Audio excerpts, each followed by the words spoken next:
sejam todos bem-vindos. Sou o professor Marcelo Vargas e a gente está começando a nossa aula sobre Merlot. Essa uva é incrível, extremamente flexível, certo? Podemos dizer assim. Faz desde vinhos, faz desde quase todos os estilos de vinhos a gente pode imaginar a uva Merlot faz, né? Desde, inclusive, de vinhos brancos, vinhos espumantes. Por quê? Porque basta tirar a casca e não vai ter cor. Também vai fazer vinhos rosés, pode ser utilizado. Até vinhos tintos leves, um pouco menos comum, e vinhos, normalmente vinhos tintos de médio corpo, que é um pouco mais comum, até vinhos tintos encorpados, estruturados, ela produz. Não significa que ela seja adaptável a todos os locais, mas ela tem uma capacidade de adaptação um pouquinho melhor, a gente vai entender por que ela é tão plantada e por que ela também se adapta a outros locais, ou a muitos locais, e ela é mais adaptável, por exemplo, do que a Cabernet Sauvignon, que é a uva mais famosa, inclusive a uva mais plantada vinífera hoje do mundo para a produção de vinho, certo? Bom, vamos lá. Primeiro vamos começar a entender da onde ela surge, qual é a origem, enfim, da onde vem essa uva. E aqui, esse é um mapa, né, que eles chamam, a Jancis Robinson chama de pedigree das uvas, porque é um mapa bem interessante, que a gente começa a ver algumas, primeiro origem, depois peculiaridades, e aí um ponto interessante, porque como funciona esse mapa? Ele mostra os cruzamentos entre as uvas que vão dar origem a outras uvas.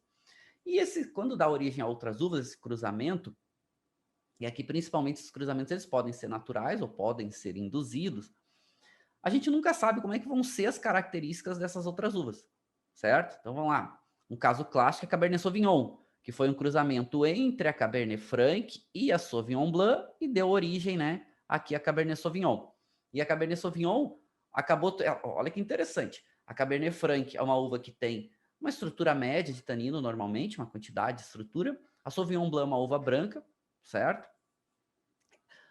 A Cabernet Sauvignon vai fazer uma uva, nasceu uma uva com mais tanino do que a Cabernet Franc, com normalmente mais acidez que a Cabernet Franc, até essa acidez provavelmente veio da Sauvignon Blanc. Enfim, então esse é um mapa legal para a gente aprender assim sobre, ou começar a entender um pouquinho sobre esses cruzamentos, aí são cruzamentos bem bacanas, sobre as uvas. E aqui esse mapa oficial, tá, do Wine Grapes. Wine Grapes é o principal livro, principal bibliografia sobre uvas no mundo, certo? Essa é uma bibliografia super importante, ela é técnica, é um livro caro, é um livro escrito pela Jancis Robinson, pela Julia Harding, que escreve para ela lá no jancisrobinson.com, e sim, duas Master of Wines, e agora tem inclusive um doutor em DNA, que faz pesquisas de DNA, é muito legal esse livro, mas acaba sendo um pouquinho mais caro e só tem em inglês, certo? É um inglês técnico, mas não é difícil para quem, enfim, está acostumado com inglês. Mas a melhor bibliografia sobre uvas que existe hoje. Tem algo em torno de 1.300, é quase 1.400 uvas catalogadas lá. E esse mapa é um mapa oficial que comprova um pouco a origem da uva Merlot. Inclusive aqui, vocês estão vendo as coresinhas dessas uvas mais ou menos direcionam da onde as uvas nascem, aonde elas são, provavelmente têm a sua origem, da onde elas foram desenvolvidas, né, de forma natural ou induzida, mais comum de forma natural. E aí a gente vai ter um cruzamento da Merlot, ela vai ser um cruzamento entre a Cabernet Franc e a Madeleine Noir. E assim é bem interessante porque a Madeleine Noir vai dar origem a várias outras uvas, e inclusive, né, a gente vai ver que ela vai dar origem também a Malbec. E a Malbec é uma uva que vai ter características bem distintas da Merlot, certo? E isso é muito legal desses cruzamentos. Ou seja, vai trazendo uvas diferentes que vai produzir vinhos completamente diferentes. E aqui, quando eu estava falando das corzinhas, então a gente vê que as uvas que têm essa corzinha mais azulada, como a própria Merlot, depois a Merlot Blanc, Cabernet Sauvignon, a Carmenère, a Gros Cabernet, são uvas que têm origem na região do Gironde, na França, ou seja, ele é próximo a Bordeaux.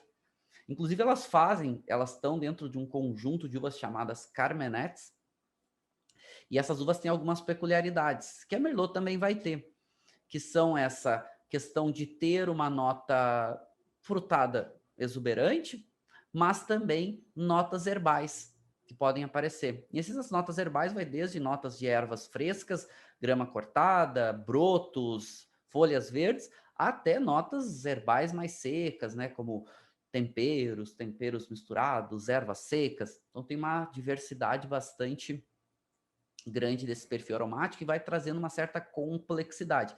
Só que, e por quê? Porque ela é muito presente de um conjunto de famílias aromáticas chamada pirazina. Essa nota pirazinosa de pirazina se desenvolve de formas diferentes, de acordo, né, com esse conjunto aromático que vão tendo, e remete a esse caráter herbal. E vai depender muito aí de onde ela é plantada, o terroir, como ela amadurece, para a gente ter mais ou menos presente esse caráter herbal. Mas aqui é legal, né? A gente começa a ver um pouco dessas características, assim como tudo acontece. É bacana, né? Como o pessoal está perguntando, esse cruzamento entre a Cabernet Sauvignon é enxerto ou foi natural? Foi natural, certo? E o cruzamento que a gente fala não necessariamente é enxerto, tá? Um pouquinho diferente isso. Esse cruzamento aí pode ser, principalmente quando é cruzamento natural, isso é um termo um pouquinho mais técnico, né? Mas a gente vai ver que a videira, na verdade, ela tem uma reprodução assexuada, né? Ali a florzinha tem os dois órgãos, né? Tanto feminino quanto masculino, e elas polinizam, então é natural esse acontecimento. O que acontece é que muitas vezes pode ter variedades diferentes, quando a gente fala cruzamento natural, e aí, por causa de pássaros, abelhas, né, até o vento, pode ter esse cruzamento, né, de um vinhedo com outro, e aí acaba tendo uma nova variedade. Bom, mas enfim, vamos avançar um pouquinho nesse sentido, porque a Merlot, então, ela vem da região do Gironde, ou da antiga Aquitânia, ali próximo a Bordeaux. Gironde é o estuário, inclusive, que dá nome até hoje ao estuário ali de Bordeaux, que é a conversão, né, a convergência de dois rios importantes, o Dordogne e o Garonne, e vai criar um estuário antes de ir para o mar, bastante bonito, uma região incrível, linda para quem já foi a Bordeaux, e, bom, uma região bastante úmida também, né, tem muita água, tem dois rios, chove bastante, mas legal. Então, uma uva que foi um cruzamento de duas uvas interessantes, por quê? Porque ela trouxe, e esse é um fator relevante para Merlot, ela trouxe pontos positivos das duas uvas. Muitas vezes, quando tem um cruzamento, esse cruzamento não sabe como vem e pode trazer pontos negativos de uma ou de outra, ou até pontos negativos das duas. A Merlot, ela trouxe pontos positivos das duas, da Cabernet Franc e da Madeleine Noir.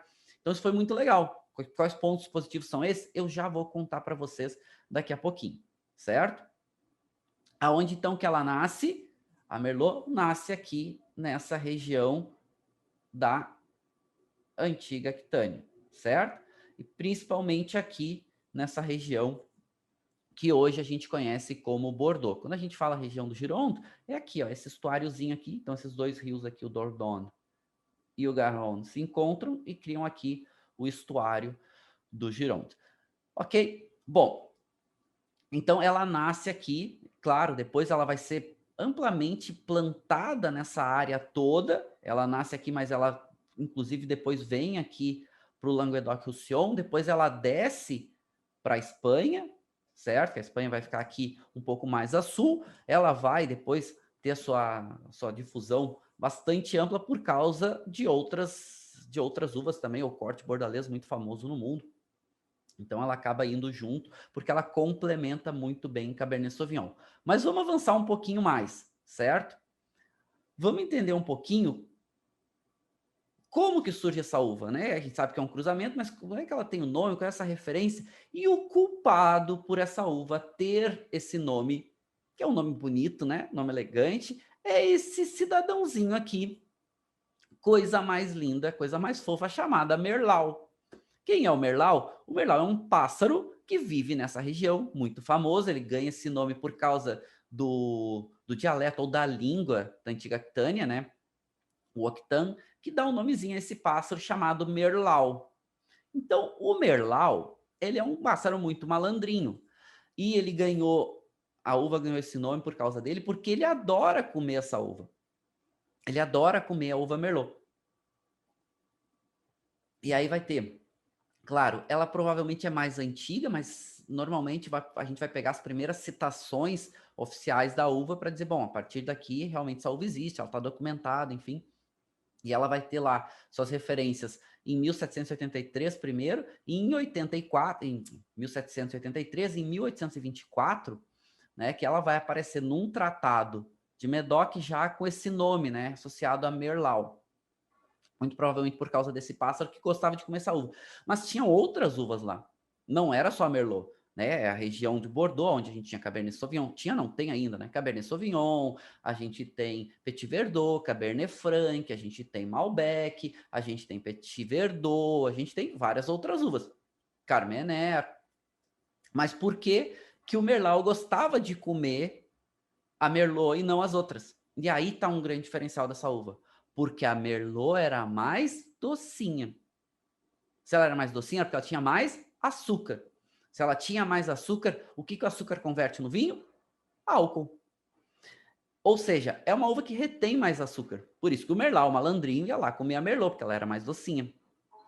Então ficou essa referência para o nome. Mas isso também já começa a dar um direcionamento para essa uva. Ou seja, ela retém mais açúcar, então ela tende a fazer vinhos com um pouco mais de álcool, com um pouco mais de corpo, com um pouco mais de estrutura.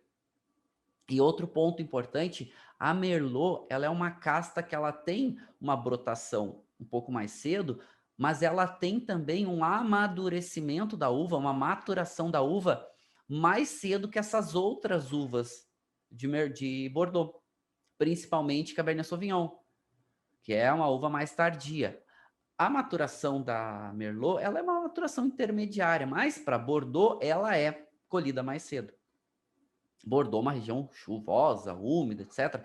Então, é mais difícil amadurecer uvas um pouco mais tardias. Inclusive Cabernet Sauvignon, que vai ter alguns lugares específicos que vão ganhar destaque para Cabernet Sauvignon por causa do terroir. Ou seja, não é todas as áreas de Bordeaux que a Merlot tem destaque. Ou, desculpa, que a Cabernet Sauvignon tem destaque. Mas a Merlot, de modo geral, acaba sendo uma uva muito mais plantada. Aliás, a principal uva, ou a uva mais plantada de Bordeaux é a Merlot. Merlot é a principal uva, disparado, certo? Ela que garante safra, ela é plantada em maiores quantidades, ela é colhida mais cedo, então garante a safra de Bordeaux. Inclusive, aonde a gente vai ter as principais áreas de maior destaque para a Cabernet Sauvignon, a Merlot também é amplamente plantada e entra no corte, e aí vai depender da safra em maior ou menor quantidade. Mas vamos entender um pouco do perfil da uva, né? E as características, né? Que a gente chama de perfil vitícola, né? Ou seja, as características dessa uva durante seu processo da videira e de maturação, amadurecimento. Então, ela brota precoce, isso pode ser um problema, né? Porque se tu tiver geadas tardias ali no final, no começo da primavera, final do inverno, se ela já estiver brotando, pode matar os brotos. Outro fator, ela é muito fértil, muito produtiva, ou seja, precisa muito manuseio. Ou se deixar, daqui a pouco a videira pode produzir muita parte verde, pode também produzir muitos cachos, e aí vai diminuir muito a qualidade. A casca dela é média, de grossura, também não tem tanto pigmento como o Cabernet Sauvignon, outro fator que remete ao amadurecimento um pouco mais cedo, se adaptou muito bem a solos frios e se adaptou muito bem a solos um pouco mais úmidos, que é o caso dos solos argilo-calcários, né? A argila acaba fazendo vinhos com um pouco mais de estrutura, um pouco mais de corpo, e o calcário, normalmente solo calcário, com um pouco mais de acidez, com um pouco mais de frescor.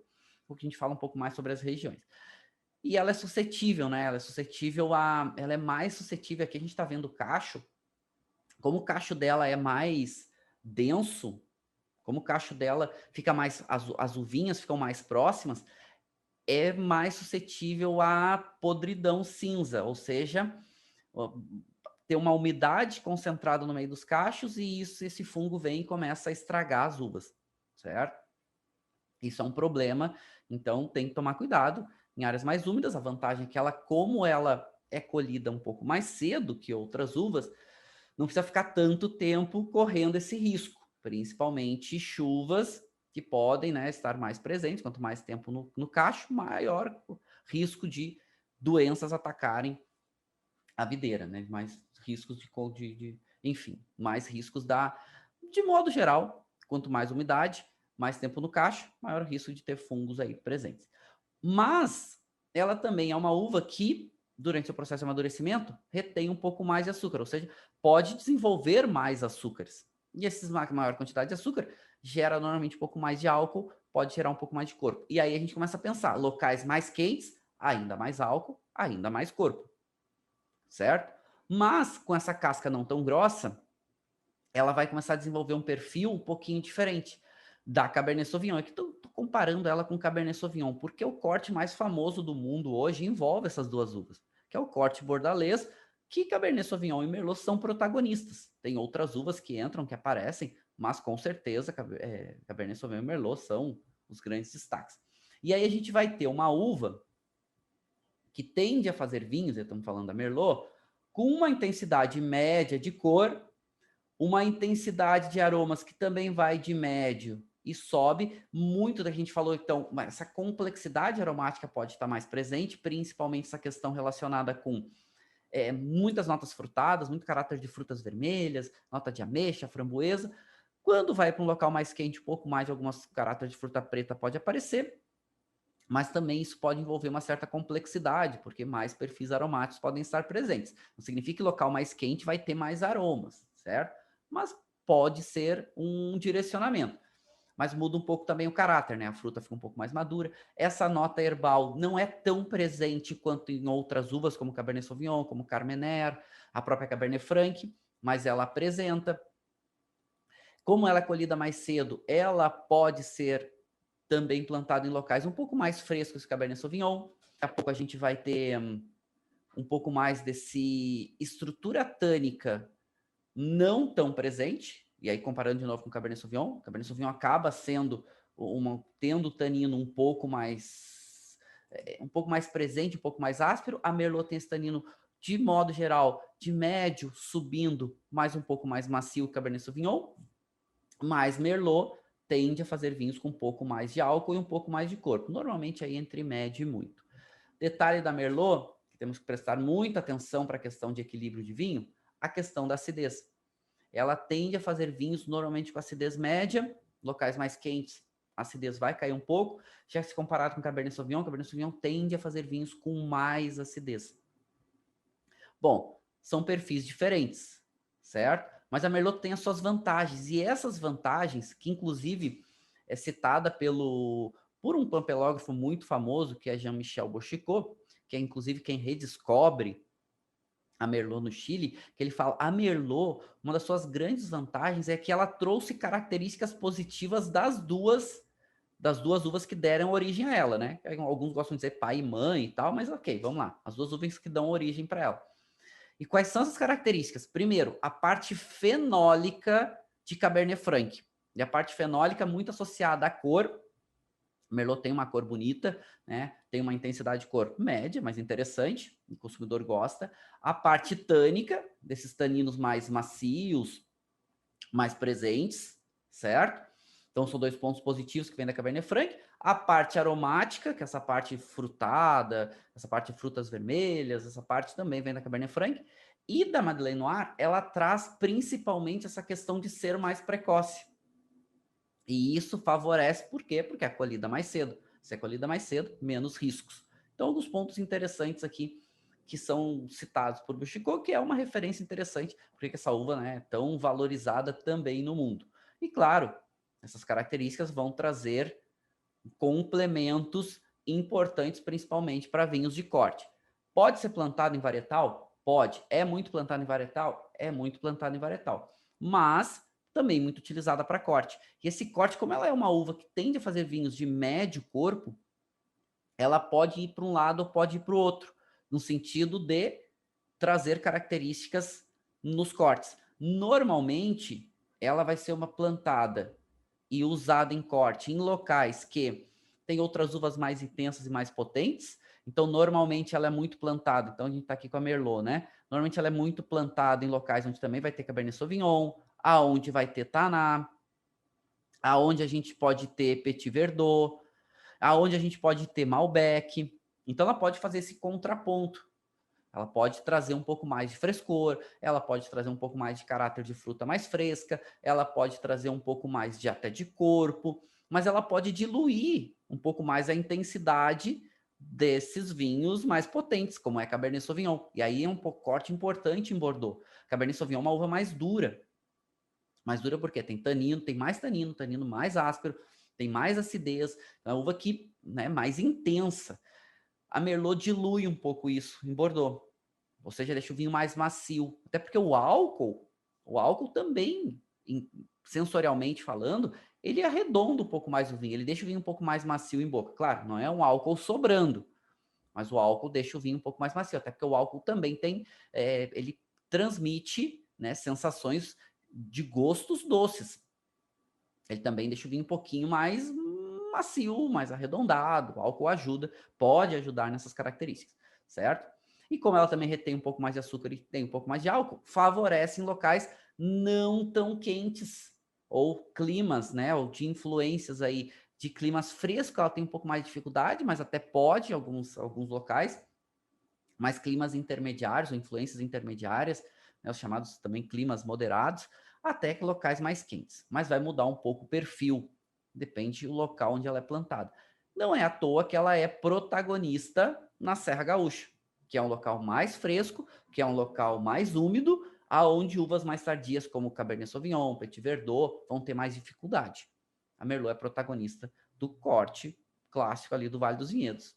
Bom, e aqui falando de Merlot em vinhos de corte, ela vai agregar algumas características e a referência do corte bordalês, 4 uvas normalmente mais utilizadas, certo? Falando especificamente de Bordeaux, a gente tem mais 2 uvas que são autorizadas hoje, que é a Carmenère e a Malbec, que entram bem menos plantada, entram em bem menores quantidades quando entram, mas Cabernet Sauvignon, Merlot e Cabernet Franc, grandes protagonistas. Petit Verdot, normalmente uma uva em menor quantidade, porque também é tardia, se Cabernet Sauvignon já é difícil, imagina a Petit Verdot amadurecer bem. Mas ela pode trazer um pouco mais de, principalmente de cor, tanino, uma nota um pouco mais terrosa, ela pode trazer alguma nota um pouco mais especiada. É uma uva que a gente chama de tempero, né? Quando produzem os vinhos de Bordeaux, quando botam Petit Verdot, são em pequenas quantidades, para trazer um pouquinho mais de cor, um pouquinho mais de estrutura, e essas notas aromáticas aí que eu estava falando para vocês. Entra aí, normalmente, de 1, 2, 3, 4, até 5% é mais comum entrar no corte. As outras 3 não, né? A Cabernet Sauvignon, Cabernet Franc e Merlot são grandes protagonistas. Aonde Merlot é plantada no mundo? Quase todos os lugares, certo? É uma das uvas mais plantadas. Vamos estar saindo agora, provavelmente, mais um relatório de atualização. Lembrando que esses relatórios demoram muito para saírem, das uvas mais plantadas no mundo. A OIV daqui a pouco vai divulgar também o relatório. Eles fazem anualmente, mas isso normalmente demora algo em torno aí de 2, 3 anos para saírem as informações. Mas a gente sabe que ela é uma das mais plantadas no mundo, provavelmente aí ela vai estar entre as 2, 3 mais plantadas tintas, com certeza. Talvez ela seja a segunda, só perdendo para Cabernet Sauvignon. Então, amplamente plantada. Nasce na região da França, mas também é muito plantada na Itália, que a gente vai ver daqui a pouco. Ela é muito plantada nos Estados Unidos, apesar de não ter um protagonismo que poderia ter. Ela é muito plantada no Chile. Ela também é plantada na Argentina. Ela é bastante plantada aqui no Rio Grande do Sul. Bastante plantada na África do Sul. Bastante plantada na Austrália. Bastante plantada na Nova Zelândia. E na Nova Zelândia algumas peculiaridades, né? Eu falo para vocês, né? Todo local que ela consegue amadurecer bem quando vem em locais mais frescos, ela pode ter um pouco de dificuldade. E aí essa questão dessa nota pirazinosa, essa nota de pirazina, se não tem um bom amadurecimento da uva, fica com essa nota vegetal desagradável. Muito desequilibrada, né? Precisa ter um bom amadurecimento. Ela pode desenvolver isso. Inclusive, anos muito frios na Serra Gaúcha, pode acontecer de pegar vinhos Merlot com nota herbácea, que lembra um pimentão verde, às vezes lembra até uma nota de um broto de tomate verde, que não teve um bom amadurecimento. Agora, com o aquecimento global, a gente tem visto anos mais quentes e secos na Serra, né? A gente viu, por exemplo, 2018, um ano incrível, 2019 não tão bom, agora 2020 uma safra incrível, 2021, outra safra que está se desenhando para ser outra safra muito boa, e a gente tem visto isso favorecendo a vitivinicultura, por exemplo, em locais mais frios como a Serra Gaúcha. Mas bom, vamos avançar um pouquinho. Falamos então de Bordeaux, essa área super importante, onde a uva nasce, e aonde a gente vai ter esses maiores destaques. Lembrando que Bordeaux são famosos, seus chateaus, né? Chateaus é uma área de produção, é uma vinícola, podemos definir assim, mas chateau, a tradução seria castelo, então castelo seria como se fosse uma área nobre, um local nobre, ou uma residência nobre com produção vitivinícola. Nem sempre vai ter um castelinho, mas né, pode ter só uma vinícola. E a Merlot, ela é super importante em Bordeaux, porque ela garante a safra. Então, ela amadurece mais cedo, garante a safra. Pá, se teve problema com muito chuva, com doença, foi uma safra mais fria, que essas uvas mais tardias vão ter mais dificuldade, a Merlot garantiu a safra. Por isso ela é a mais plantada de toda a região de Bordeaux. Por mais que muitas vezes há Cabernet Sauvignon em algumas áreas, e que áreas são essas que Cabernet Sauvignon ganha destaque? São essas áreas onde aparece mais cascalho no solo. Né? A gente está vendo aqui, principalmente no Medoc, que é essa área toda aqui mais roxinha. E se vocês estão vendo essas áreas roxinhas mais escuras, é onde a gente vai ter um destaque maior para Cabernet Sauvignon, mas maior é os vinhos mais destacados entra Cabernet Sauvignon em uma quantidade razoável. Mas não significa que os vinhos sejam só de Cabernet Sauvignon. Merlot normalmente também entra no corte com esses vinhos.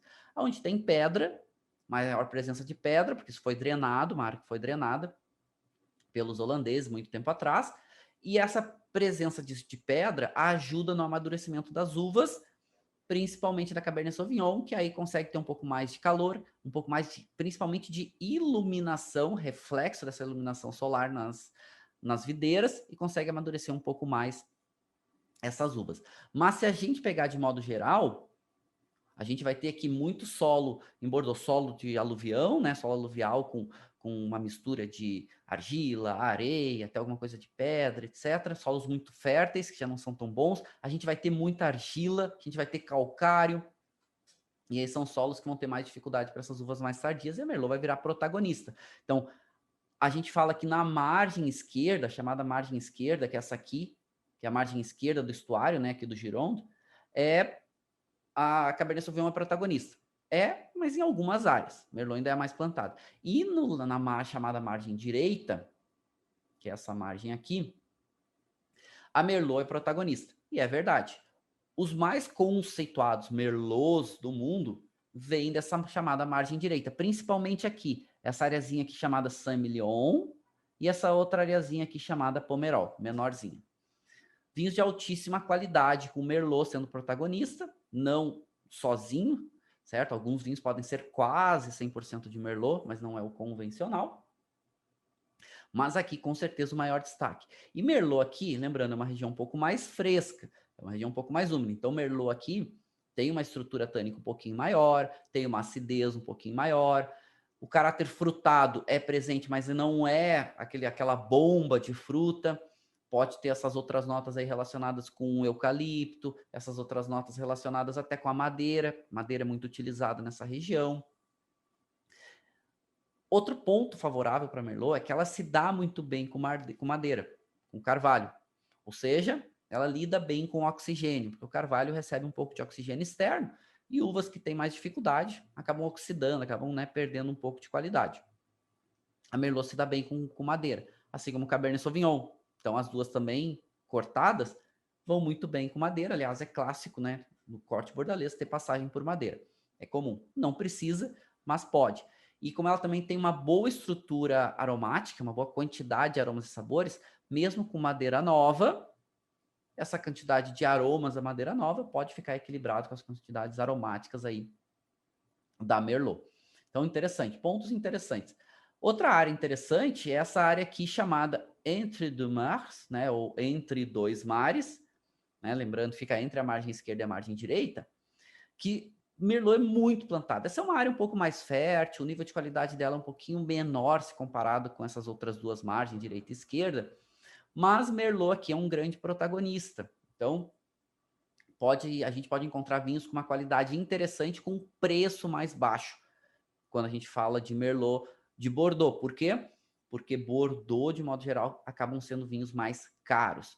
A gente tem aqueles Bordeaux de entrada, os Bordeaux, Bordeaux AOC, certo? Ou Bordeaux AC, e a gente vai ter o Bordeaux Superior, né, AOC ou AC também, que a maioria desses vinhos também é Merlot, são vinhos, claro, de entrada, e que são vinhos que a Merlot em maior quantidade, exatamente para ser vinhos consumidos mais cedo, e aí entra um pouquinho de Cabernet Sauvignon ou outras uvas, para trazer um pouquinho mais de cor, um pouquinho mais de estrutura, mas normalmente são vinhos para serem consumidos jovens, diferente dos Grand Cru Classé, né, e os Premier Grand Cru Classé, que são as grandes referências aqui de Bordeaux, certo? Aqui um pouquinho, né, só do solo do Pomerol, solo argiloso, Pomerol com muita potência para Merlot, Merlot é protagonista, né, margem direita, muita potência, muita estrutura, tem chateaus famosíssimos aqui, como o famoso Chateau Petrus, Chateau La Fleur Petrus, né, Le Pen, La Violette, tantos outros, né,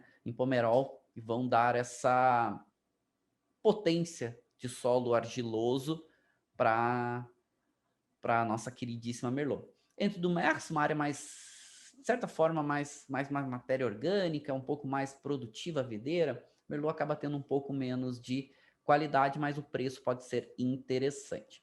Tá, vamos falar dos Estados Unidos, inclusive que é o vinho que a gente vai provar hoje.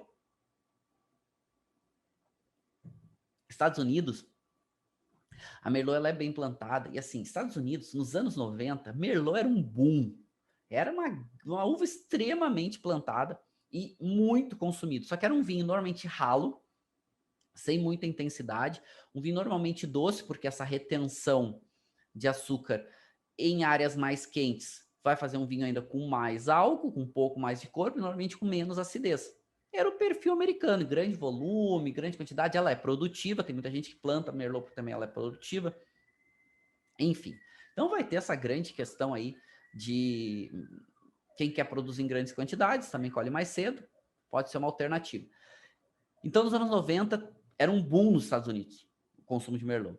Só que chegou um ponto que as pessoas já não aguentavam mais desse perfil de vinho. Porque a Califórnia é uma região mais quente e faz um vinho de Merlot um pouco mais intenso, um pouco mais concentrado. Não eram todos, mas a grande maioria. Era um vinho, né, mais acessível. Então, duas áreas importantes para a produção de Merlot, tanto a Califórnia quanto Washington, Oregon também tem, mas fazendo vinhos diferentes. Merlot na Califórnia mais concentrado, mais fruta intensa, aquela fruta chamada fruta suculenta, né? Aquela fruta madura, notas de fruta preta, muita madeira, madeira nova, aquelas notas de carvalho, notas de tosta, chocolate. Já o Washington faz esse estilo de Merlot um pouco mais fresco, uma acidez um pouco maior. Essa nota, uma nota herbal gostosa que remete a uma nota de hortelã, uma nota de eucalipto, a fruta vermelha presente. Então, um vinho um pouco mais elegante, Califórnia um pouco mais potente. Então, hoje são duas regiões importantes. O Oregon, de modo geral, faz um estilo de produção de Merlot um pouco mais parecida com o Washington State. Né? Esse estilo um pouco mais elegante, essa fruta um pouco mais fresca, definida. São estilos diferentes. Mas por que Merlot perdeu referência nos Estados Unidos, era tão plantado? Dois motivos. Primeiro, começou a ter um vinho um pouco enjoativo. E depois, vai ter no começo dos anos 2000 um filme que é um case mundial, que é um filme chamado Sideways, certo? Esse filme, para quem não viu, tem que assistir. Esse filme é muito legal. Para quem gosta de vinho, para quem gosta de cinema, para quem gosta de cultura em geral, esse filme é incrível. É muito, muito bacana. E o que acontece? Esse filme são dois personagens, certo?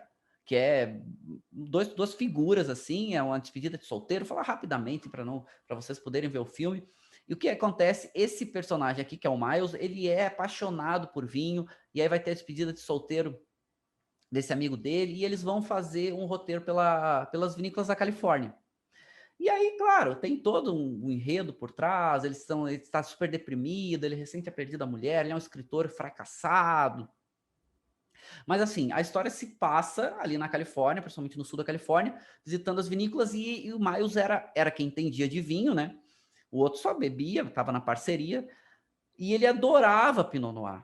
E ele odiava Merlot. Ele detestava Merlot, exatamente por causa desse conceito, né, do Merlot mais cansativo, enjoativo. Ele gostava da elegância de Pinot. Moral da história.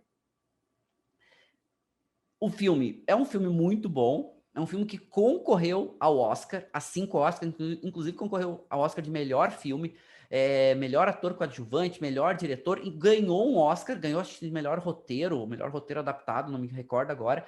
Então o filme foi um boom. Só que o que aconteceu? Teve um boom de consumo de Pinot Noir na Califórnia, porque o ator adorava Pinot Noir, certo? O personagem adorava Pinot Noir. E assim, o consumo de Merlot que já vinha caindo simplesmente esgotou, ninguém mais queria tomar Merlot por causa da referência do filme. Né? Não é que todos os vinhos fossem ruins, mas o filme trouxe essa referência para Merlot. E a Merlot nos Estados Unidos simplesmente começou a cair de forma absurda e ficar muito centrado em vinhos mais baratos, econômicos, corte com menor valor agregado. Enfim, começou a acontecer isso aí de uma forma impressionante, mas é muito legal, vale a pena. É um filme, sim, um dos melhores filmes relacionados com vinho. Realmente vale muito a pena. Na Califórnia, né, é muito plantado aqui no chamado Vale Central, que é uma região um pouco mais quente, para vinhos muito de volume. É plantada também tanto na chamada, né, costa norte, quanto na costa central, e até na costa sul, Merlot é plantada, mas enfim, acaba perdendo um pouco de protagonismo para Cabernet Sauvignon. Nas áreas mais frescas, que são principalmente as áreas costeiras, as áreas aqui mais próximas à Baía de São Francisco, né? Principalmente aqui no norte, a Baía de São Francisco tem Los Carneiros, depois a gente vai ter aqui Napa, Sonoma. São áreas onde a Merlot acaba tendo um pouquinho mais de elegância, mas é menos plantada por causa do protagonismo de Cabernet Sauvignon, ou até de Pinot Noir. E acaba sendo, enfim, né? Acaba sendo deixada de lado. Mas alguns produtores acabam dando um certo destaque. A gente tem alguns produtores relevantes aí, Dunkhorn, né, que acaba dando uma atenção um pouco maior. Mas, enfim, é uma região que vale a pena de bons produtores. Mas é um grande produtor, né, Estados Unidos todo. É um grande produtor, mas normalmente aqui da Califórnia, então mais intenso, concentrado, textura normalmente mais macia, mais presente, essa estrutura tânica, normalmente muito caráter dessa fruta preta, esse caráter que eles chamam, né, de fruta às vezes cozida, essas notas que remetem a um bolo de frutas, essas notas de baunilha, chocolate, notas de tosta. É um vinho que normalmente tem álcool aí em torno de, vai ter álcool normalmente entre médio e muito, né, algo em torno de 14, 14,5%, até subindo um pouquinho mais. E o grande segredo aqui é ter equilíbrio, certo? Na Itália, Merlot também é muito plantada, principalmente no norte da Itália, aqui no nordeste da Itália, na região do Vêneto, na região do Friuli, Veneza Giulia, na região do Trentino Alto Adige. Aqui vai ser bastante plantado, certo? E na região da Toscana. Só que vão fazer vinhos completamente diferentes. Na Itália, de modo geral, vai fazer muito no nordeste da Itália, vai fazer muito esse vinho um pouco mais diluído, principalmente nas áreas mais planas, vai fazer um Merlot mais, né, de maior volume e menor qualidade. Tem alguns aqui, alguns produtores tentando dar destaque para o chamado Merlot Bianco, né, que é o vinho Merlot feito tanto com Merlot Blanc quanto com a uva Merlot tinta, mas vinificada em branco, que é um vinho branco com uma certa estrutura, um pouco mais de peso. É interessante, eu já tomei alguns interessantes, sem nada que me chamasse muita atenção, mas é, né, interessante mesmo. E na Toscana já um vinho mais concentrado, mais intenso, mais potente, mais a linha estilo Bordeaux, certo? Inclusive a gente vai ter produtores importantes aqui nos chamados super toscanos, onde alguns vinhos vão se destacar bastante, vão tendo alguma relevância grande aí, enfim, algumas características importantes, certo? Bom, vamos preparar a nossa degustação. Eu vou falar um pouquinho também ainda de Vale dos Vinhedos, porque Vale dos Vinhedos é uma relevância importante, né? A gente falar de Merlot no Vale dos Vinhedos é a nossa uva protagonista, a nossa única DOCG, mas já vamos preparando a degustação. Enquanto eu falo de Vale dos Vinhedos, depois a gente degusta. Lembrando que hoje eu vou degustar o Merlot da Califórnia, Menage Trois, que é o Merlot aí 2017 e que tem aí algo em torno de 14% de álcool, ok? Vou servir uma dose de degustação. Vou degustando aqui, falo um pouquinho de Merlot do Vale dos Vinhedos. inclusive alguns, não só do Vale dos Vinhedos, mas alguns dos bons produtores que eu gosto da, do Brasil como um todo. A gente tem na campanha agora alguns produtores ganhando destaque, dando uma relevância bacana para alguns vinhos, mas eu quero falar rapidamente para vocês, porque eu acho que vale aqui falar um pouquinho de Vale dos Vinhedos, inclusive alguns produtores que eu gosto, que eu acho que tem um destaque bastante interessante. Deixa eu pegar aqui para mostrar para vocês. E quando a gente fala de Vale dos Vinhedos, a gente falou que a Merlot acabou ganhando um destaque muito por causa do Vale dos Vinhedos, porque a Cabernet Sauvignon tem mais dificuldade de amadurecimento, certo?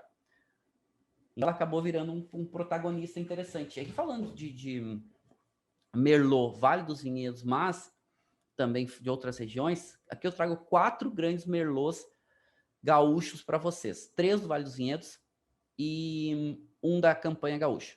Quem são? E aí com perfis diferentes. E eu estou fazendo aqui um perfil de elegância para potência. Os 4 grandes Merlots aqui do Brasil, né? O Rio Grande do Sul produz aí quase 90% todo o nosso vinho, todo vinho brasileiro, mas a diferença também dos estilos de Merlot aqui do Rio Grande do Sul são muito interessantes. Então a gente vai ter aqui, primeiro, Vila Europa, que é um vinho muito exclusivo, feito pelo Spa do Vinho, produções super limitadas, que é um vinho Merlot extremamente elegante, é um vinho Merlot com potencial de guarda, com um pouco mais de... tem um pouco mais de acidez, tem um pouco mais até um pouco mais de corpo, mas mais elegante. É um vinho que tem um pouco mais de complexidade e elegância. O História já é um vinho que tem um pouquinho mais de estrutura, mas tem um pouquinho mais de corpo. Né? Tem esse tanino normalmente médio, entre médio e muito, mas um pouco mais macio. É um vinho bastante consistente, feito pela Valduga. O Vila Europa só compra lá no Spa do Vinho, tá? O História da Valduga só sai em safras especiais, em boas safras, mas também um vinho muito consistente. Quando a gente fala do Ânima, o Ânima já é campanha gaúcha. É um vinho feito pelo Galvão Bueno, que ele abriu mão da Cabernet Sauvignon, que é uma uva importante lá, para fazer um vinho de Merlot, porque ele acredita que a Merlot é a uva para ser a nossa referência aqui no Rio Grande do Sul e no Brasil. E é um Gran Reserva de altíssima qualidade, é um vinho que tem um pouco mais de estrutura. Esse tanino é um tanino entre médio e muito, mas bastante macio, tem bastante essas notas já secundárias, tem algumas notas terciárias, é um vinho que passa por um amadurecimento longo, um pouco mais de peso em boca, né? Então um vinho que também acaba ganhando um pouquinho mais de estrutura, falando só de Merlot, tá? E depois um outro vinho, que aí é o mais potente desses aqui, que é o Pisato NA 99, que isso aqui são 4 ícones, né? 4 referências de Merlot brasileiro. Pisato NA 99 também é Vale dos Vinhedos, mas é um vinho mais potente, é um vinho mais concentrado, é um vinho que tem mais cor, tem mais extração, dessa estrutura tânica mais marcada, tendo um pouco mais de conjunto como um todo estrutural. O corpo normalmente é entre médio e muito, então, vinho que realmente tem um pouco mais de estrutura. O Ânima é um pouco mais macio, até por esse teor alcoólico dele um pouquinho maior, enfim, um pouco mais macios comparado com o Pisato DNA 99. Mas 4 vinhos incríveis, assim, 4 vinhos que dá muito orgulho de serem vinhos feitos no Brasil, né? A gente tem muitos ótimos produtores, mas aqui 4 referências do mais elegante, Vila Europa, até o mais potente, Pisato DNA 99, certo? Para ver que a gente produz muito bem vinhos de Merlot, certo? Bom, vamos degustar esse vinho. Então, o que a gente tem aqui? A gente tem um vinho da Califórnia, um vinho que tem uma média intensidade de cor, certo? Mas chama atenção o perfil aromático. Serviu o vinho já tem esse perfil aromático bem exuberante, certo? Levando o nariz, muita nota de fruta madura, muita nota até de fruta cozida. Tem uma nota de uma ameixa muito madura. Tem uma nota até de geleia que aparece aqui. Esse vinho vem da Califórnia. São vários vinhedos ali da costa norte e da costa central da Califórnia. E o álcool começa a aparecer um pouquinho no nariz. Agitando a taça, mas a nota herbácea não aparece. Agitando a taça, muita fruta e muita nota de chocolate, muita nota de tosta. Então, remete um pouco essa nota de um bolo. Vamos pegar aquele bolo Floresta Negra, que a gente assou com chocolate e assou com cereja, que a cereja ficou assada. Então, tem um pouco esse caráter, assim, bem evidente. O álcool, ele aparece um pouquinho, mas está equilibrado com essa estrutura aromática, mas é um ponto de alerta para a gente quando colocar o vinho na boca. Ele começa a aparecer uma nota até de uma erva seca, né? Ele começa a aparecer uma nota de um eucalipto seco. Ele começa a aparecer uma nota, e tem uma notinha terrosa, tem uma notinha especiada, não são muito intensas nem complexas, mas elas aparecem. Interessante. Vamos provar? Boca?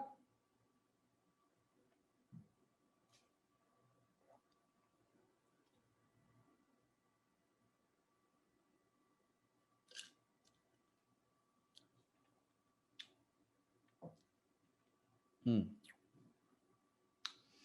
Legal. Primeiro, agora a gente nunca avalia. Passa o vinho pela boca, né? Ver como é que tá, como é que tá o teu palato. Primeiro gole vai ser um pouco mais intenso, vai ser um pouco mais estruturado, um pouco mais desequilibrado de modo geral. Segundo gole a gente já começa a avaliar.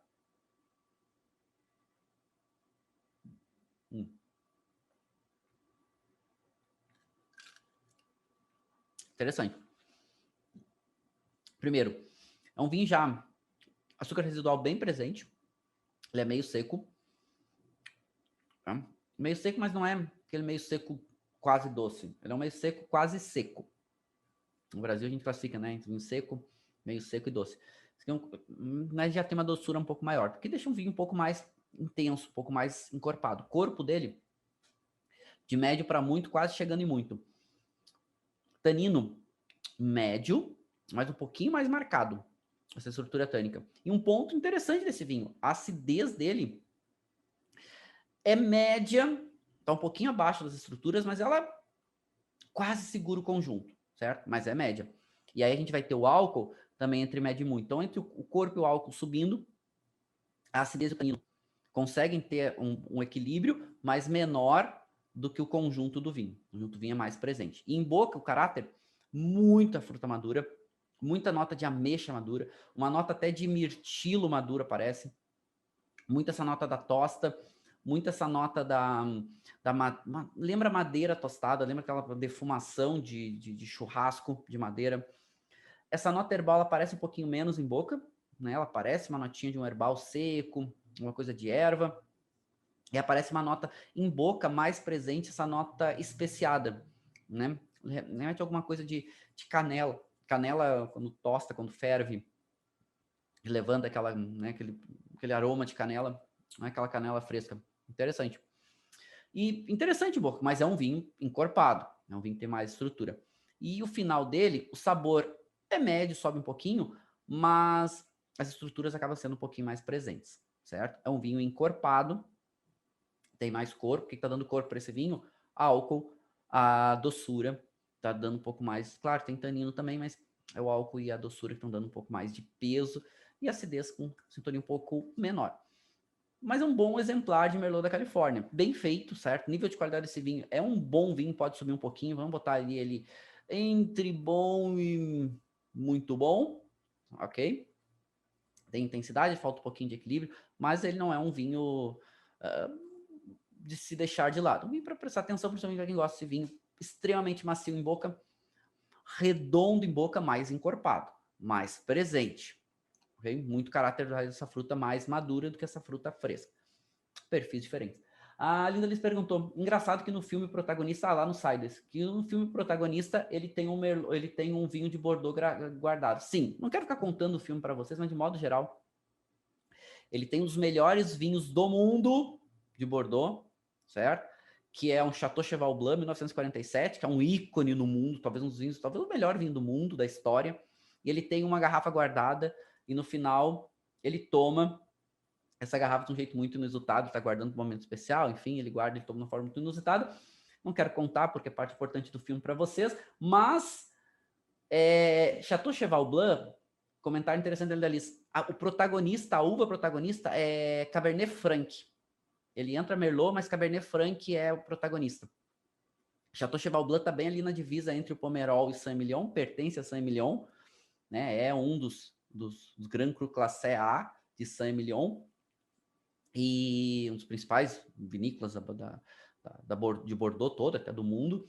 e o protagonista, a uva protagonista ali é Cabernet Franc, certo? Mas enfim, então acaba tendo essa analogia. A Angélica está perguntando, Marcelo, poderia falar sobre as diferenças entre Merlot, Pisato, Fausto, Reserva e DNA 99? Rapidamente, tá? Mas Fausto é uma linha relativamente um pouco mais de entrada, tem vinhedos ali também um pouco, acho que fora do Vale dos Vinhedos. A linha Reserva já são vinhos do Vale dos Vinhedos, inclusive tem um pouco mais de potência, um pouco mais de intensidade, né? O Flávio Pisato gosta aí de ter essa um pouco mais de extração, o caráter da madeira um pouquinho mais presente, da tosta, enfim, mas muito equilibrado com o caráter da fruta. A gente tem muitos vinhos do Vale dos Vinhedos que a tosta sobrepõe a fruta. E o Pisato DNA 99, mais potência, mais extração, mais concentração, mais estrutura tânica, mais corpo, até mais acidez. Um vinho que precisa de tempo aí para se integrar suas estruturas. São vinhos de Pisato DNA 99 é um vinho de longa guarda, certo? Precisa de bastante tempo. A gente está falando de potência entre esses vinhos, certo? E aqui a gente pode ver um pouquinho desses vinhedos do Friuli. São vinhedos que aonde tem relevo tem uma qualidade maior, é uma região que é próxima ali da cadeia das Dolomitas, é próximo dos Alpes austríacos, então é frio, mas a exposição solar ajuda bastante, a gente tem a moderação, a gente pode ver aqui na Itália, né? A gente tem a moderação aqui do oceano, do mar Adriático, então o mar Adriático ajuda bastante, aqui o Mediterrâneo faz essa moderação, então aqui para essas áreas, né, do Friuli, a gente está falando aqui, vamos pensar aqui mais ou menos é Veneza, dá uma referência para a gente. Vou botar um marcador aqui no meu, para vocês verem melhor. Então a gente tem aqui uma área que é famosíssima, que é Veneza. O Vêneto produz muito Merlot, mas muito Merlot de volume, né? Principalmente a protagonista são as uvas locais, são as uvas autóctones, mas acaba tendo um perfil um pouco diferente. E aí, quando a gente fala do Friuli, Friuli tem vinhedos muito bonitos, assim, é uma área muito bonita, e quando dá atenção, então, Merlots de alta qualidade. Tem algumas denominações, como as chamadas Collio, quando vocês procurarem Merlot dessas denominações, são Merlots mais interessantes, não só feita com Merlots, né, tanto Collio Orientale, né, quanto a própria, tem uma denominação que tem outras Colli, de modo geral, aqui nessa área, que tem um nível de qualidade com o Merlot bastante interessante. É uma uva que tem um bom protagonismo. E aí, quando a gente fala da região central, né, aí principalmente a Toscana, os chamados super toscanos, e aí super toscanos a gente está falando aqui dessa área que foi próxima ao mar, aqui de Livorno, né, a gente vai ter aqui Bolgheri. Merlot aparece bem no corte, certo? Alguns, inclusive, dando protagonista. E um dos vinhos mais caros da Itália é um Merlot, dessa área aqui, que se chama Maceto. Maceto é o vinho de um vinhedo, de uma colina que tem dentro de Ornellaia. É o mesmo produtor, é da Tenuta Ornellaia. Mas esse é um vinho que só sai em safras especiais, em momentos especiais, enfim, um vinho bem, bem peculiar e caríssimo, tá? Um vinho jovem de Maceto na Itália, tu paga hoje 1.000 e poucos euros. Um vinho bem caro, um dos mais caros. Aquele produtor lá de Merlot que eu falei, também lá do Friuli, chamado Miani, Miani também é um produtor de alta qualidade e também é muito caro. Esse é muito difícil de achar. Maceto no Brasil deve estar custando uma garrafa 10 mil reais, mais ou menos. Né? São vinhos muito caros. Mas são grandes vinhos, são produções limitadas, muito potentes, muito concentradas. Mas, de modo geral, comparando aí com as nossas produções pelo mundo, e principalmente comparando com as produções na própria Itália, esses vinhos de Merlot de alta qualidade chamam a atenção, né? Como Maceto, Miani. Nova Zelândia tem algumas coisas legais, eu trouxe Nova Zelândia para vocês, porque Nova Zelândia é uma ilha também bem peculiar na sua produção, né? Uma ilha que fica aqui e uma ilha relativamente fria e moderada, com influência marítima muito grande. Mas a gente tem uma área, quando a gente fala aqui de Nova Zelândia, que é bem interessante, que é uma área que tem afloramento de pedra também. E fica onde? Fica aqui na nossa chamada Ilha Norte, que é essa areazinha aqui chamada Hawke's Bay, que é uma baía. Essa areazinha aqui está um pouco mais indo em direção à linha do Equador, é um pouquinho mais quente, certo? Se comparado com a Ilha Sul. E aqui tem um afloramento de pedra que também vai produzir alguns vinhos de Merlot e corte bordalês, até uva Syrah aparece aqui, de uma qualidade muito alta.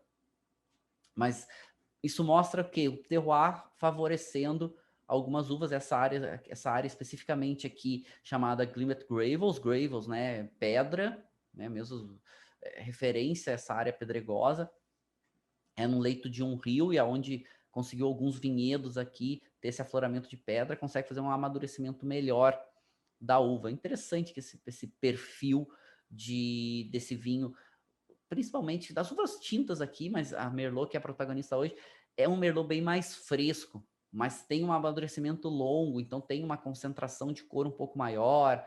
Esse tanino é um pouquinho mais presente, mas a gente está falando de tanino entre médio, subindo um pouquinho, entre médio e muito no máximo. Um pouquinho mais marcado, mas não é aquela textura tânica, né, muito presente, mas a elegância, principalmente o perfil aromático e o caráter de fruta fresca. Então, por mais que seja um vinho um pouquinho mais concentrado, esse caráter de fruta fresca que remete aí uma nota de uma ameixa vermelha, remete uma nota de uma framboesa madura, remete uma nota daquele, né, blueberry mais fresco, né, o mirtilo mais fresco. É bem interessante aqui o perfil desses vinhos. Eu trouxe aqui como uma referência para vocês, né, essa da Nova Zelândia. Né? E aqui vocês podem ver um pouquinho desse solo, onde essas pedras ficam um pouco mais presentes e ajudam a amadurecer mesmo numa área um pouquinho mais fresca. E claro, falando de Brasil, que é essa referência aqui do nosso Vale dos Vinhedos, né? Nossa única DO hoje para vinho ainda, nossa única área demarcada com denominação de origem, que Merlot é protagonista. E Merlot é protagonista, por isso que a gente já falou, né? Por mais que a Cabernet Sauvignon seja plantada e é permitida, Merlot é quem consegue amadurecer bem. Por quê? Porque chove mais de 1.800 milímetros por ano. É muita chuva. Anos mais secos até favorece um pouquinho mais, como é o que aconteceu em 2018, 2020, está acontecendo agora em 2021, certo? Mas a gente sempre vai no Vale dos Vinhedos, é comum a gente ter o Vale dos Vinhedos com bastante nuvem, bastante nublado, muito chuvoso. E a gente tem um problema no Vale dos Vinhedos que a chuva também pode acontecer na época da vindima. Então, pode trazer mais doenças e também uvas mais tardias pode também não ter um bom amadurecimento, pode na época da vindima também a uva inchar, absorver mais água, se chove muito nesse período. Então acaba sendo um problema. A Adriana está falando, Marcelo, eu sinto que o meu vinho é frutado. É o mesmo vinho que degustei na aula do dia 5, beleza. Mas não consigo identificar a fruta. Por favor, me dê uma dica de como posso ter menos dificuldade nessa identificação. Observação, tenho bem mais facilidade para os aromas defumados. Bom, pontos importantes, Adriana. Tem que ver se teu vinho tem caráter de fruta. Esse é um ponto importante. Como é um vinho que a gente abriu na quinta-feira, e é um vinho que está aberto até hoje, essa decomposição de aromas ela vai acontecendo. As notas acéticas vão começando a predominar. Tem que ver quem é o produtor. Muitas vezes tem produtor que carrega a mão na nota defumada. Então, dicas importantes é o seguinte: primeiro, praticar muito o cheirando frutas. Esse é um ponto importante. Para começar a ter o vocabulário e uma proximidade com frutas diferentes. Depois, começa degustando vinhos que tenha menos madeira ou não tenha madeira e tenha muito caráter frutado. E aí, o que que tu pode dar uma referência? Por exemplo, se for Merlot, pega o Merlot sem passagem por madeira. Pega o Merlot muito jovem, certo? Que tem o caráter de fruta mais marcado, que não vai ter o caráter da madeira. Pega, dá preferência para um Merlot de um ano mais quente, ou de um local mais quente, certo? Não precisa ser Califórnia, que é muito quente, mas, por exemplo, pega agora um vinho 2018 ou 2020 da Serra Gaúcha de Merlot, mas que não tenha passagem por madeira, para facilitar. Outro exercício bom, começa degustando e até praticando com vinhos mais frutados e que normalmente não passam por madeira. De outras uvas, por exemplo, Pinot Noir, por exemplo, Gamay, pode ser uma boa opção, mas olha se não tem passagem por madeira, porque pode ter, ok? Por exemplo, pega Pinot Noir do Chile, Pinot Noir da Argentina, tende a ter um pouco mais de madeira presente, certo? Então, uma referência aí para pegar. E praticando essa questão das frutas.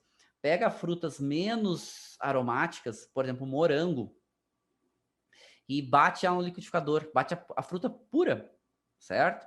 Bate ela ali, vai fazer um suco, uma batida, vai fazer batida, né? Tem que cuidar, porque batida no Rio Grande do Sul com leite, batida para, né, para a parte central, norte do Brasil é com álcool, certo? Então, tu vai fazer ou uma vitamina, né, que vai botar leite, outros, mas antes de botar esses elementos, bota a fruta no liquidificador, bate, fechado, logo terminou de bater, abre, cheira. Cheira devagar, lento, só aquela fruta. Evita todos essas aromas artificiais. Aromas artificiais que é muito utilizado pela indústria, né? Para gelatina, para biscoito, para, né, aqueles todinhos, aqueles quicks, aqueles, né, que tem muito frutado, muito frutas vermelhas, mas acaba tendo muito químico. E aí acaba confundindo a gente na identificação, certo? Depois, tem alguns aromas que são mais fáceis de associar, por exemplo, framboesa. Lembra bala sete belas? Bala sete belas tem muita framboesa. Eu falo que na minha infância era muito consumido. Então a gente que tem a minha idade tem uma associação muito grande com bala sete belas. Abacaxi, por exemplo, bala xaxá, né? Aquela bala do gatinho. Caramelo, por exemplo, aquela bala de caramelo. Não lembro o nome dela, uma balinha quadrada, né? Adorava trancar na garganta, que é um caramelo bem clássico ali, né? Que é baunilha, que é açúcar, esse açúcar um pouco mais, né, derretido. Então, essas referências assim são sempre importantes para a gente ir avançando nesse entendimento de perfis aromáticos, mas praticar muito com um direcionamento, tá bom? Lá no curso a gente vai falar bastante sobre isso, né? A gente vai ter um módulo só para falar de aromas. A Linda ali falando de bala soft. Bala soft também, né? A bala soft é. Eu até não tava falando dessa, tava falando de uma que é uma outra que era quadradinha, que era uma bala de caramelo, que eu não me lembro o nome. A bala soft é outra, né? Bala soft também era muito da minha infância, inclusive naquela época era uma bala redonda, que trancava na garganta, quase morri com aquele negócio.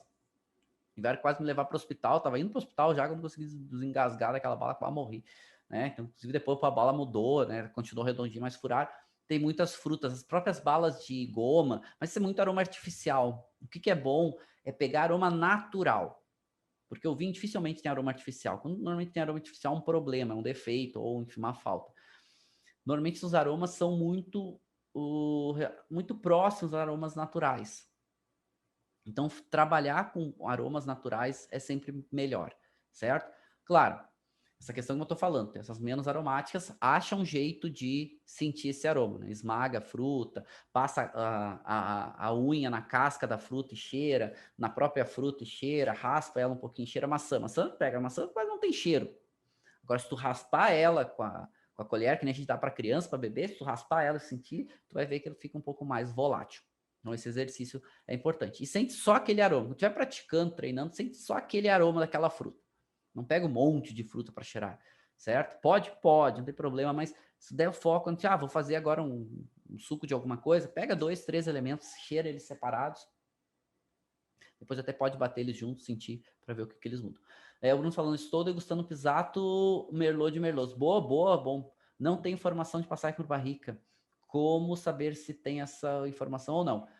Ficha técnica, tem que entrar no site da vinícola e baixar a ficha técnica desse vinho ou conversar com a vinícola. Às vezes nem na ficha técnica eles dão essa informação, às vezes tem que ir lá, né, mandar uma mensagem para a vinícola para perguntar para eles, poxa, aí tem esse vinho tal, como é que é, né, um site, mas normalmente a Pisato, se eu não estou enganado, a Pisato larga a ficha técnica lá e essa ficha técnica tem essa informação, tá, Bruno? No site da Pisato. Vamos dar uma olhada lá, interessante. Bom, eu estava falando do Vale dos Vinhedos, então a DO Vale dos Vinhedos, para vinhos tintos, a protagonista é a Merlot. Não só para vinhos tintos, né? A Merlot ela é um grande destaque para o Vale dos Vinhedos. Para vinhos brancos para espumante é Chardonnay. Né? Pode entrar um pouco de Riesling itálica, até de Pinot Noir em espumantes, mas de modo geral, o maior destaque, a uva de maior destaque no Vale dos Vinhedos é Merlot, certo? Por mais que só seja utilizada para vinhos tintos, mas ela é a grande protagonista dos vinhos de denominação. E a gente falou, né, o Flávio Pisato, que faz aí o Pisato DNA 99, essa linha da Pisato, toda a linha da Pisato é muito boa, inclusive o Reserva, que é um vinho com selo da DO, tem a DO Vale dos Vinhedos, já tem uma qualidade bem legal, bem interessante, e aí depois vão ter outros vários vinhos da Pisato. Dica para vocês, tá? Produtor bom, de modo geral, faz bons vinhos. Gente, eu trouxe só alguns aqui quando eu falei de Vale dos Vinhedos, tá? Tem vários outros. vários outros produtores de alta qualidade. A gente tem a Alma Única, faz vinhos muito interessantes com Merlot. A Miolo faz vinhos muito interessantes com Merlot. Quem gosta de vinho mais potente, concentrado, passagem por madeira, até Rainolo faz vinhos mais potentes, mais concentrados também, mais na linha do Pisato TNA 99. São vinhos um pouquinho mais caros, uma vinícola boutique, mas também bem interessantes. Para quem gosta de vinhos mais equilibrados de modo geral, no sentido de acidez, estrutura, corpo. A Valduga produz ótimos. Eu falei do História porque é uma referência de alta qualidade, mas tem as linhas abaixo do História, são muito interessantes, são vinhos bem interessantes. História só para safras excepcionais, mas também é outra grande referência, e vários outros, tá? Estou trazendo aqui alguns para vocês. E essa dica que a gente fala do Brasil é válida para o mundo. Bom produtor acaba tendo vinhos bons na sua linha como um todo. Claro, vinhos de entrada normalmente são vinhos mais acessíveis, vinhos com um pouco menos de caráter, um pouco menos de características, estruturas, e até pode ter alguns desequilíbrios, mas normalmente são bem feitos para a proposta do vinho. E normalmente a linha segue, certo? Vai oscilar bastante aí. De acordo com a estrutura, de acordo com a linha de produção, né? A própria Pisato. O Pisato Reserva é menos intenso e concentrado que o Pisato DNA 99, que é o vinho ícone deles, é a referência, também não é feito todo ano. A Elizabeth está perguntando se essas vinícolas são abertas para visitação. A grande maioria, sim. Tem que sempre dar uma olhada agora por causa da Covid. Eu sempre recomendo, entre em contato com a vinícola, sempre entra no site, vai ter lá ou no Google, vai ter o telefone, ligue e se informa se está aberta, se tem que marcar ou não. A maioria delas antes da Covid não precisava marcar, podia ir e tinha horários de visitação. E todas essas tinham visitação, e o varejo é muito legal na vinícola. Todas essas que eu falei tem varejo e dá para ir lá. Inclusive no Spa do Vinho, que é um hotel, não tem a vinícola lá, mas vocês podem ir para conhecer, tomar um café lá no hall, tem um restaurante, é muito legal, vale muito a pena fazer umas fotos, as fotos mais lindas do Vale dos Vinhedos e ali, né, dentre outras, mas ali do Spa do Vinho, em frente à Miolo, uma no frente da outra, é lindíssimo, né, é simplesmente espetacular. Deixa eu ver se eu tenho essa foto aqui. Aqui é o Spa do Vinho. Então, o vinho do Spa é feito com as uvas aqui da frente, no chamado lote 41, certo? Então, é linda, realmente muito, muito bonito. Sim, parece que a gente está na Europa, né? O vinho deles é um vinho muito elegante. Campanha ganhando destaque agora, Galvão Bueno trazendo, né, o Anima com Merlot de altíssima qualidade. Gente, é um Merlot muito, muito bom. É caro, tá? Aliás, todos esses vinhos que eu falei para vocês como ícones, eles são caros, não são vinhos baratos. Isso que eu tô falando para vocês, pega o produtor e vê os vinhos daqui a pouco mais acessíveis dele para ir provando. Pisato TNA 99 é 200 e vários reais, o Vila Europa custa 300, quase 400, depende da safra. O História custa também 200 e tantos, quase 300 reais. Não são vinhos baratos, tá? O Anima é mais caro ainda, o Anima é 400, quase 500 reais, eu acho até que já está esgotado essa safra atual. Atual não, né? A safra que ele botou para o mercado foi a primeira safra. Mas são vinhos, e por isso que é legal ir na vinícola, porque algumas delas vendem o vinho em dose lá para provar. Normalmente o varejo tu paga um valor e tu prova alguns vinhos. Normalmente os ícones não estão envolvidos, mas daqui a pouco tu consegue, né, perguntar para eles se tem como, se tem dosagem, algumas servem. Normalmente tu paga um valorzinho ali a mais e vale a pena para provar, ok? Bom, o Anima, a primeira safra foi em 2015, que foi para o mercado, já esgotou, mas é uma grande referência de Merlot. Aqui 4 grandes Merlots como nossas referências aí bem interessantes. Tá, vamos voltar um pouco para a nossa degustação. E então, lembrando que eu estou degustando um vinho Merlot da Califórnia, que é um vinho Merlot que tem características bem interessantes e é uma vinícola que dá um destaque, inclusive, né, de botar o varietal Merlot. Muitos produtores da Califórnia acabam não colocando nem o varietal, usa Merlot acaba usando em corte, e normalmente vinhos mais econômicos, aqueles vinhos mais baratos. Aqueles vinhos, tem um corte nos Estados Unidos que eles chamam de meritage, né? Esse corte normalmente entra Merlot ali, eles não falam o que é, são cortes de uvas tintas diferentes, né? E aí vocês podem encontrar também com essa referência de Meritage, enfim, né? Na verdade está dizendo a mesma coisa, tem algumas referências, algumas conotações um pouquinho diferentes, é mistura de uvas diferentes, nada mais é do que isso, certo? Agora, a gente já está degustando, eu já posso olhar o teor alcoólico. Esse vinho com certeza tem uma passagem por madeira muito evidente. Teor alcoólico dele 13,8 e não traz muita informação mais no contrarótulo, tá? Vocês podem ver aqui, inclusive, contrarótulo. Consigo melhorar um pouquinho o foco aqui para vocês lerem. Então não traz muita informação. Tá dizendo aqui que é feito com amor, né? A questão faz uma remete à questão do homenagem à Troá, da luxúria, uma expressão, aquela coisa lúdica, né? Esse caráter de cereja madura, aroma de cereja madura, com notas de mocha. Mocha seria caramelo, né? Mocha tem aquele café que eles misturam um pouco o café com caramelo, com nota de baunilha. Então, essa nota de mocha. Velvet Finish, né? Esse final aveludado, né? Essa nota mais... Enfim, mas aí o teor alcoólico dele, né? Que é 13,5% de álcool. Ele até não é tão alcoólico, o álcool dele em boca tem um bom equilíbrio, principalmente com essa nota da doçura, por mais que deixe mais doce, a sensação um pouco mais doce, né? O gosto um pouco mais doce marcado, mas dá um pouco mais de equilíbrio para esse álcool, certo? Lembrando que a doçura é um elemento que pode dar uma equilibrada no álcool, né? Tanto que a gente toma uma bebida alcoólica, muito alcoólica, se põe um pouco de doçura, dá uma equilibrada, né? Mascara um pouco, mas vai tornando mais enjoativo. Ou seja, tu vai tomando, vai ficando mais cansado, ficando mais enjoado com o vinho. Às vezes tu não percebe, só vai ficando mais cansativo, daqui a pouco esse vinho, né, tu já não tá mais conseguindo tomar ele. Aqui o que a gente tem? Eu vou me atentar um pouco mais a parte olfativa e gustativa desse vinho, que ele tem mais interessante aqui, certo? Que é principalmente essa nota dessa fruta muito madura e até sobremadura, e até uma notinha de geleia. No nariz chama atenção que essa nota da tosta aparece bem, essa nota herbal aparece, apesar de ter um nível um pouquinho menor, e é uma nota de um eucalipto seco.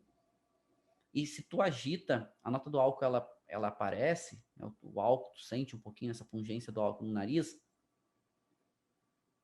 E como não tem um certo equilíbrio nessas notas aromáticas com o álcool, tá, gente? E álcool a gente não avalia no nariz, tá? Mas quando a gente sente a pungência do álcool, alerta, certo? Um ponto de atenção para quando a gente for para a parte gustativa. Mas como tem uma boa intensidade aromática e tem essa nota dessa erva seca, desse eucalipto seco, dá um certo frescor, deixa mais gostoso, sim, aromaticamente. A intensidade é uma intensidade entre média e muita de aromas, né? Lembrando que a gente vai sentir aqui, né? Sem agitar a taça. E a gente está aqui eu tô com 2 dedos, eu já estou sentindo essa intensidade.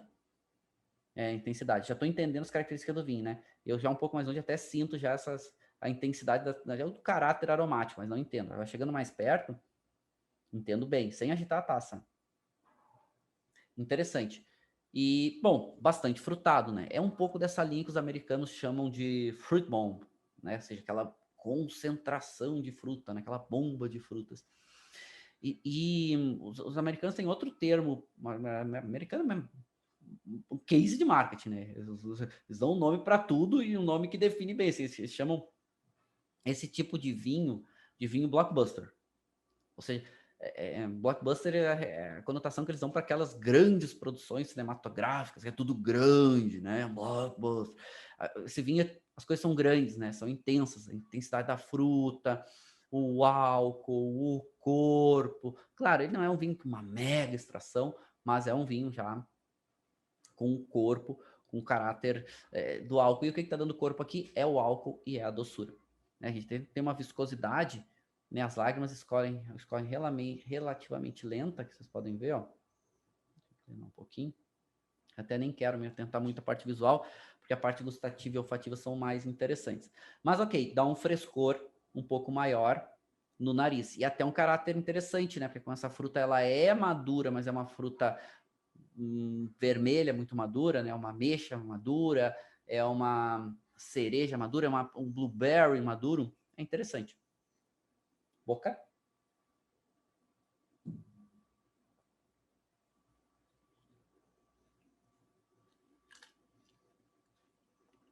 Conforme o vinho vai ganhando um pouco mais de temperatura, aqui está algo em torno de 20 graus, essa nota especiada dele vai ficando um pouquinho mais marcada. Tem uma notinha terrosa, começa a aparecer agora, sem muita definição, mas essa nota especiada, muito essa nota de canela, muito essa nota de canela, até canela fervida. Sabe que não faz quentão, que bota canela para ferver? Né? Não é aquela canela só fresca, assim, em pó. Em boca agora, o perfil da fruta aparecendo bem.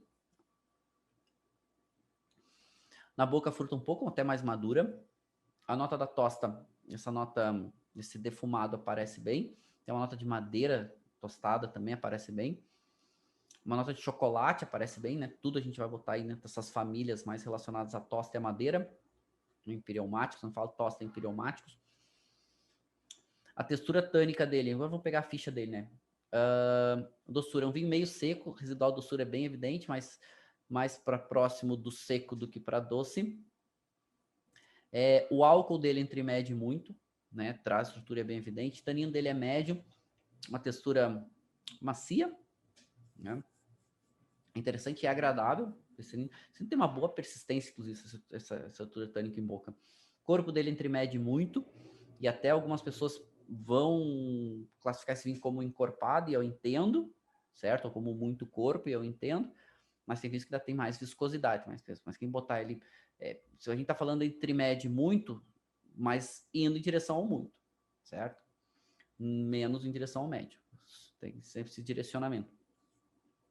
A acidez dele média, e aí esse vinho ia ficar mais interessante. Esse vinho ia ficar mais rico se ele tivesse mais acidez. Não falta sabor para esse vinho, não falta corpo, não falta estrutura. O que falta para esse vinho é um pouco mais de acidez. Tá um caráter, fruta um pouco mais fresca também, um pouco melhor, né? Seria um pouco mais, deixaria mais equilibrado. Mas enfim, e aí provavelmente esse vinho já entraria como muito bom. Falta um pouquinho de acidez. Ele é um vinho que ele vai cansar, certo? Se a gente tomar ele sozinho, ele vai cansar, talvez com alguns pratos canse menos, certo? Demora um pouco mais, mas ele é o estilo de vinho que vai agradar, e que ele agrada mais as pessoas que gostam de vinho bem frutado, mais macio, gostam daquele, né, estrutura, não gostam daquele tanino tão marcado, não tem nada de amargor, nada, né, a própria doçura, o próprio álcool que equilibra um pouco, a própria essa fruta madura, essa intensidade de fruta, não aparece nada de amargor nesse vinho, nem meio de boca, nem final de boca, residual, menos ainda, então não aparece nada de amargor. Mas é interessante, né? Eu acho até que é um Merlot bem feito para a Califórnia. Lembrando que é um Merlot de climas mais quentes, com esse caráter de climas mais quentes evidentes, certo? Então, o nível de qualidade desse vinho, a persistência dele está um ponto interessante aqui. A persistência dele passa um pouco de média, vamos botar entre média e muita, mas a estrutura dele passa da persistência. A parte de aromas e sabores passa, certo? Por mais que seja significativa, e a estrutura segue. Tu segue sentindo a estrutura tânica, tu segue com uma doçura residual em boca. Isso a gente não conta para final do vinho, até por uma questão de qualidade, associada a nível de qualidade. Mas é interessante, né? É um vinho, acho que foi uma boa experiência aqui para a gente degustar hoje. Com certeza, passagem por madeira e é evidente. Menage à Trois, os vinhedos, eles são produtores um pouco mais comerciais, tá? Eles não são aqueles produtores focados tanto em nível de qualidade, apesar do vinho entregar bem. O que traz para o Brasil é a Cantu, se eu não estou enganado. É a importadora Cantu, deixa eu até confirmar aqui. Cantu. É a Cantu que traz para o Brasil. E ele tem outros vinhos, todos nessa linha mais potente, mais concentrado, mais intenso. E os vinhedos, normalmente, deles são ali na Califórnia mais costeira, né? Costa Norte, né? Central Coastal, né? Costa Sul também, alguma coisa. Então, essa região, eles devem ter uva também, que eles devem pegar do Vale Central ali, né? Mas, enfim, eu sei que eles têm muitos vinhedos região costeira. Meninos e meninas, vamos encerrando.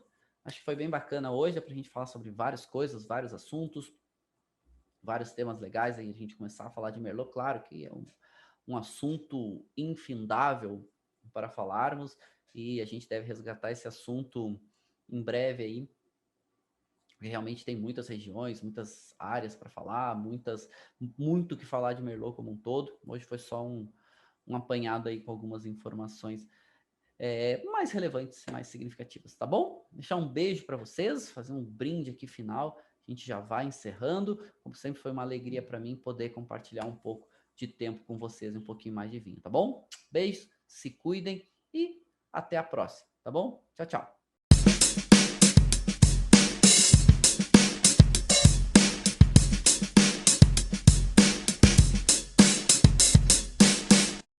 Você acabou de ouvir uma aula de vinhos do professor Marcelo Vargas, em formato de podcast. Para mais conteúdos, dicas e materiais sobre a bebida, acesse o site www.marcelovargas.org. Um forte abraço e até o próximo encontro.